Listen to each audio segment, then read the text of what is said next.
ஜெய் சாய்ராம், ஜெய் சாய்ராம், ஜெய் சாய்ராம். உலகெங்கிலும் இருக்கிற நம்முடைய சாய் சொந்தங்களுக்கு இவ்விதமான கூட்டு பிரார்த்தனைகளை வெற்றிகரமாக நிகழ்த்துவதற்கு என்னை பெற்ற பெற்றோருடைய வாழ்த்துக்களாலும் நான் வணங்குகின்ற எல்லா தெய்வங்களுடைய பிரதிநிதியாக இருக்கிற நம்முடைய சாய்நாதனுடைய பேருளினாலும் உங்களுடைய பேராதரவினாலும் இத்தகைய பிரார்த்தனைகளை வெற்றிகரமாக நிகழ்த்துவதற்கு முயற்சி செய்கிறோம். அந்த முயற்சியின் பலனாக ஒரு படிக்கல்லாக இன்றைக்கு இங்கே பிறந்திருக்கிற இந்த குழந்தை 561வது குழந்தையாக நம்முடைய வண்டலூர் வழித்தனை பாபா கூட்டு பிரார்த்தனை வளர்ந்திருக்கிறோம். இந்த குழந்தை 15 நாட்கள் ஆகியிருக்கிறது பிறந்து. இந்த குழந்தையினுடைய பெற்றோர் அப்பா பேர் சொல்லுங்க பிரசாத். தகப்பனாருடைய பெயர் பிரசாத். தாய் பேர் என்ன? தமிழ். தாயாருடைய பெயர் தமிழ்.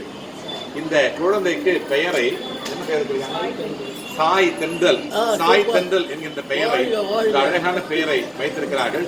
இந்த குழந்தை அழகாக, அறிவாக, மகிழ்ச்சியாக, உயர்வாக, ஆரோக்கியமாக வளர்ந்து மற்றவர்களை வாழ வைக்கக்கூடிய ஒரு நல்ல வாழ்க்கை இந்த குழந்தைக்கு கிடைக்க வேண்டும் என்று இந்த பிரார்த்தனை கோபுரத்தின் சார்பிலே நாங்கள் பிரார்த்தனை செய்து கொள்கிறோம். வாழ்க வளமுடன். ஜெய் சாய்ராம், ஜெய் சாய்ராம், ஜெய் சாய்ராம்.